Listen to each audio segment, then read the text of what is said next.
Olá pessoal, tudo bem? Trago aqui para vocês hoje 5 estilos de distribuição classificados conforme a FIFA. Aqui vale a observação de que todo o material que eu trago, todos os vídeos, foram vídeos do último Mundial Feminino 2022, Mundial Sub-20 Feminino, mas toda essa edição, o material escolhido, os desenhos, as artes, todos foram retirados de lá, tá? Procurei utilizar o mesmo material para a gente não perder nenhum entendimento, porque a ideia aqui é trazer exatamente a visão da FIFA. Se quiser depois pesquisar um pouquinho mais, lá tá em inglês, mas entra lá no fifatraining.com, se eu não estou enganado, e vocês vão estar tendo acesso a esse material, o material dos vídeos eu digo, e algumas outras coisas, outros artigos que falam sobre como a FIFA classifica a distribuição dos goleiros. Uma outra observação aqui é em relação aos termos que eu vou estar utilizando, né? Obviamente que lá o material estava todo em inglês, eu traduzi tentando utilizar algumas expressões, alguns termos que a gente já utiliza no dia a dia para facilitar o entendimento e facilitar a utilização se for o caso, né? Então o primeiro, por exemplo, o passe por fora. O que é o passe por fora? Nada mais é que o passe de circulação, ou seja, quando o goleiro recebe a bola de um lado, joga a bola para um outro, passa a bola para um outro companheiro, e esse companheiro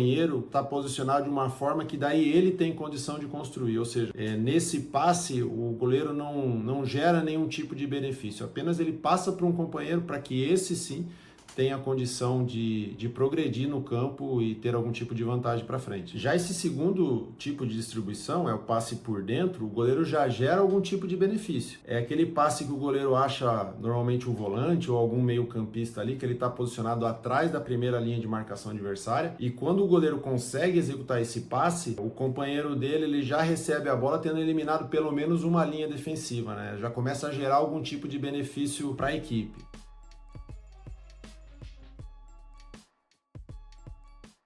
Terceiro estilo de distribuição é a distribuição no espaço. Particularmente é o que eu acho mais interessante, que eu mais gosto de ver nos jogos. É aquela famosa cavada em que o goleiro dá um passe para um lateral ou para um ponta aberto, normalmente do lado oposto. O goleiro recebe a bola de um lado e dá o passe para o lateral ou ponta do outro lado. O que caracteriza esse passe é a condição de tempo e espaço gerada para o companheiro que vai receber a bola, né? Não é uma bola em disputa, ou seja, o goleiro observa um companheiro, normalmente na lateral, fora do bloco defensivo, mas já num bloco médio, numa altura média para alta, executa um passe e esse jogador, quando recebe a bola, normalmente um passe alto, né, uma cavada, um arremesso mesmo, quando ele recebe a bola, ele tem tempo e tem espaço de receber essa bola e depois progredir, ou com uma condução ou através de um outro passe, né? O quarto estilo de distribuição são os passes de segurança, né? São as bolas colocadas em disputa, é o famoso, por exemplo, o tiro de meta que a gente tira todo mundo, coloca lá em cima do jogador mais alto para ele tentar ganhar essa primeira bola, ou para uma casquinha para o atacante que vai nas costas, ou tentar ganhar uma segunda bola. Esse estilo de passe, esse estilo de distribuição que a FIFA fala. Óbvio aqui, né? Eu falei sobre o tiro de meta, porque é algo comum, mas não necessariamente acontece só em tiro de meta. Com a bola rolando, acontece da mesma forma, né? O que caracteriza, a principal característica é a disputa num setor um pouco mais alto. São passes longos que são colocados em disputa. Quinto e último estilo de distribuição são as bolas nas costas, né? À medida que mais e mais as equipes vêm pressionando, vêm jogando com linha alta, esse tipo de distribuição acaba se tornando cada vez mais importante, né? Você ter um goleiro que não sabe só jogar curto, mas também tem o pé pesado e sabe identificar o momento de jogar uma bola longa nas costas da defesa, hoje em dia é primordial, né? Faz muita diferença, né? A principal característica é quando o goleiro consegue executar esse tipo de passe, ele deixa o companheiro já numa zona de perigo, já podendo ocasionar um gol, uma situação de gol, com apenas um passe longo do goleiro, né? Então ele acaba hoje em dia sendo muito efetivo,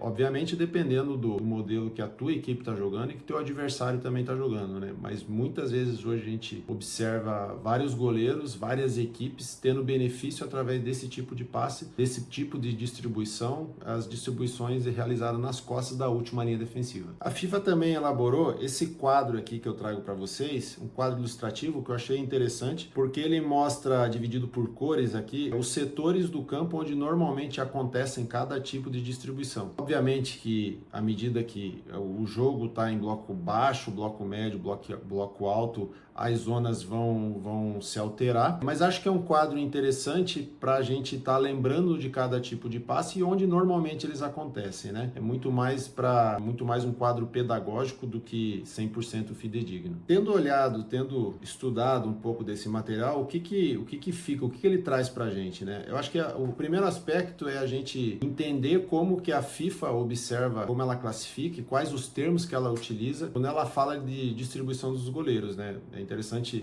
entender como que a entidade máxima que gera o nosso futebol, ela vê esse aspecto e, enfim, lá para frente, quando a gente estiver vendo algum material relacionado a isso divulgado pela FIFA, a gente já tem um mínimo conhecimento sobre isso. Mas talvez o aspecto mais relevante, mais interessante, pelo menos ao meu ver, é que quando ela falou de distribuição, embora até aqui eu tenha falado muitas vezes de passe, mas ela não fala necessariamente de aspectos técnicos. Quando ela fala de distribuição, ela considerou os 5 estilos, as 5 formas, considerando questões táticas. Posicionamento da equipe adversária, um rompimento de linha, um jogador livre no setor do campo, é isso que ela tá abordando. Ela não falou em nenhum momento de passe curto, passe médio, passe longo. Embora, obviamente, isso esteja envolvido, eu preciso de um passe longo com qualidade para encontrar a última linha, a passe atrás da última linha defensiva, por exemplo, mas ela não falou literalmente sobre isso. Não, obviamente, que ela não considere, não que ela não valorize as questões técnicas, mas eu acho que esse olhar que ela traz pra gente é um pouquinho mais adequado àquilo que é a forma que a gente assiste o jogo de futebol. Então, quando o goleiro é eficiente em identificar um jogador livre numa cavada, por exemplo, ou num arremesso,